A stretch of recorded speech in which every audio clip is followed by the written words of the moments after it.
Ayo coba saiki lek memperingati kemerdekaan lho.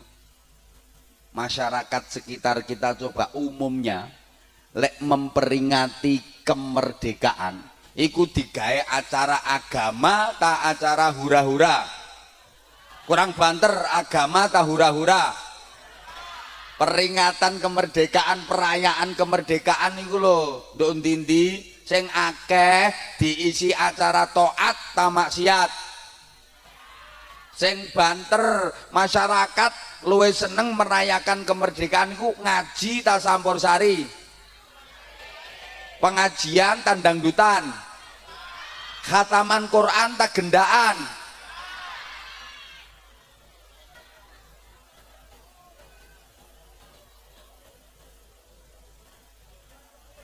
Potonganmu